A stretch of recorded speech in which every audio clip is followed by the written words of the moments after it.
A couple days ago, I got a text message from a friend of mine, a friend and occasional student. He really was a student of mine like 25 years ago, something like that. And we've stayed in touch all these years. And occasionally he'll hit me up for a lesson or just send me a text and ask a question if there's like a quick thing. When he was my student years ago, he wasn't particularly interested in jazz. He was working on learning songs off of records and working on his own music and guitar fundamentals and stuff like that. But in recent years, he's gotten really into jazz and in particular into Wes Montgomery.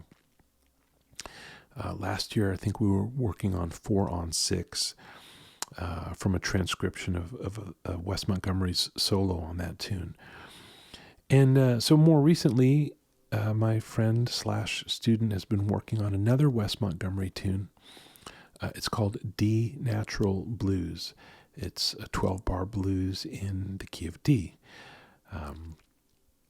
And so he asked me in a text message, like, hey, I'm working on this tune. I really like it. I want to improvise.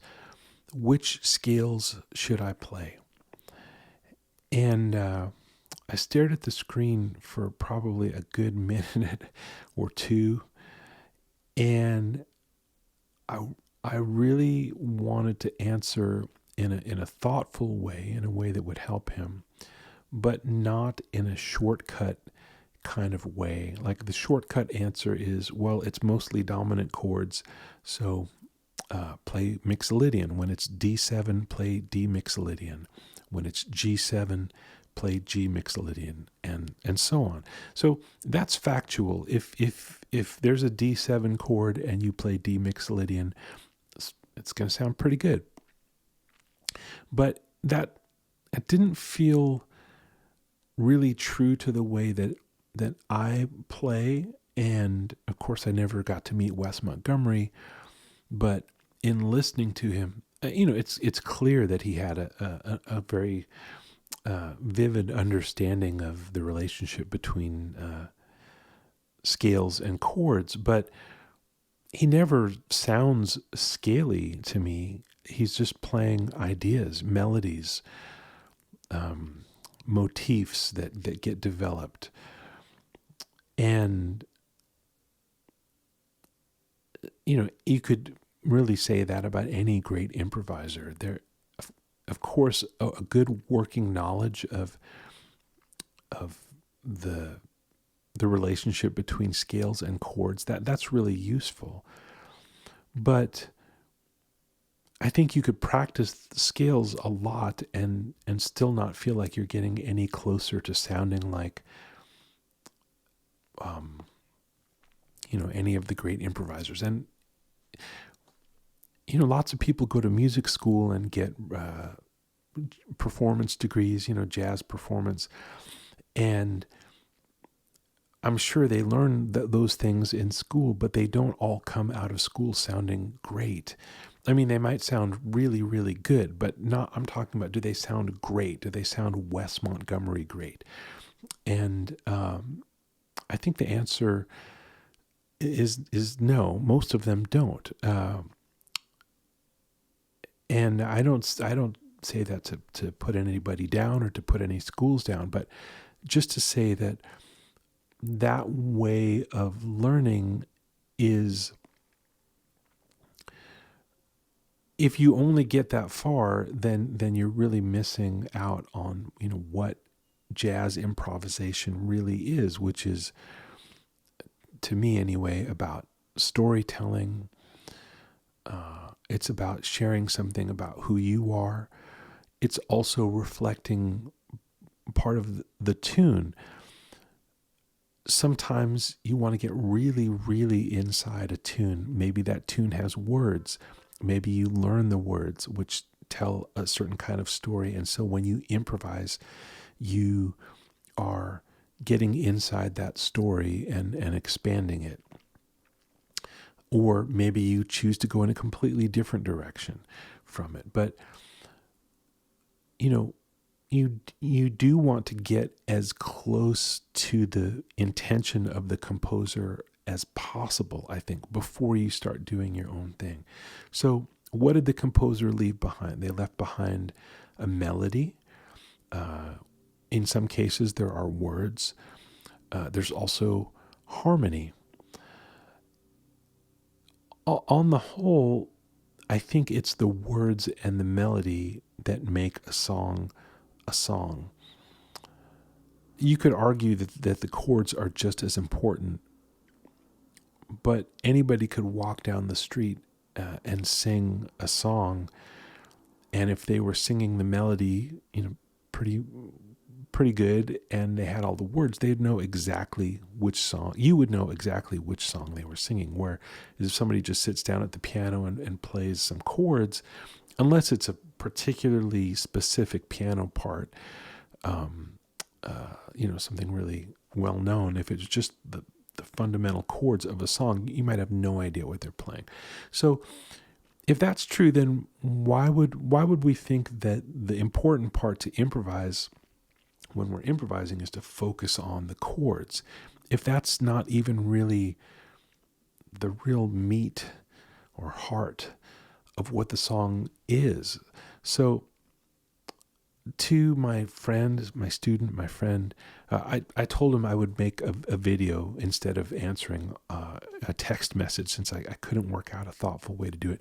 This is my response to his question, but I thought I would share it here. Maybe some of you could get something out of it as well. Learn the melody of D natural blues. Be able to play it along with the record in time with Wes Montgomery. Also be able to play it without Wes Montgomery. Maybe learn to play it in a different key or a different register, so you're not just locked into D natural blues as this particular thing in this particular place with these particular fingers, but it's music. And if it's music, you can take it someplace. It doesn't, your guitar is not a museum, right? So learn the melody, be able to sing it, and try it in some different keys, some different registers, play it faster, play it slower, really get to know it. And if you're really paying attention as you play it, and I think the more you vary it, the more you have to pay attention. If you just play it like Wes played it over and over again, you can kind of, your mind can kind of drift, because it's kind of like, oh, I don't have to pay attention. I'm just like, it's just muscle memory. Don't do that. Pay attention.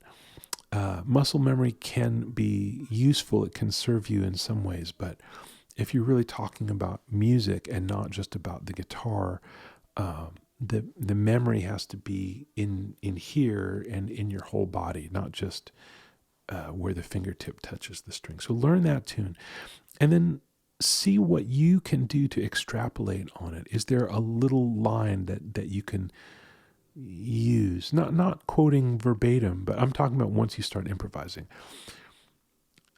Take the melody, and instead of quoting it verbatim, chop it up. Play one phrase in a different place where it didn't really belong, or play it in a different way. If it moves in eighth notes, see if you can kind of make it move more slowly or more quickly, or just where it goes up, see what happens if you go down. See what's there. Like, pay attention to what's already there, and then see what you can make of that. Then if you want to experiment with the Mixolydian scale mode, whatever, do that, but really try to do it in the spirit of the tune. And of course, maybe it goes without saying, but I didn't say it, I'll say it. Listen to the record. Listen to it over and over again. Try to get a sense of what Wes Montgomery was doing, even if it's beyond what you can hear and beyond what you can play. If you like it,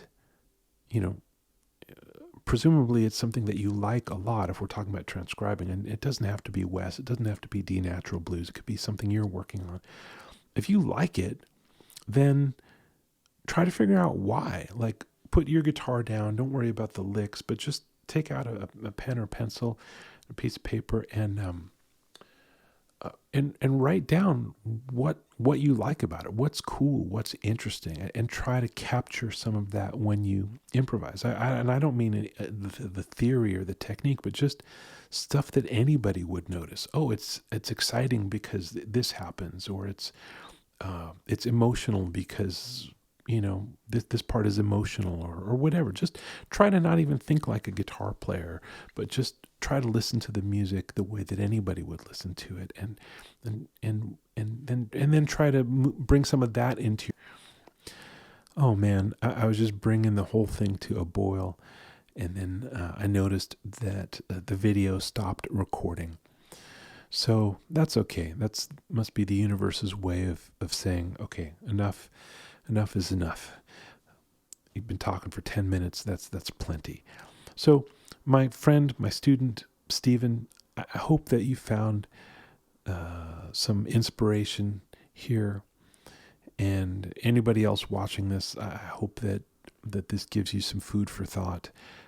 I'd be curious to know how you've gone about learning whatever music you're into, whether it's jazz or anything else.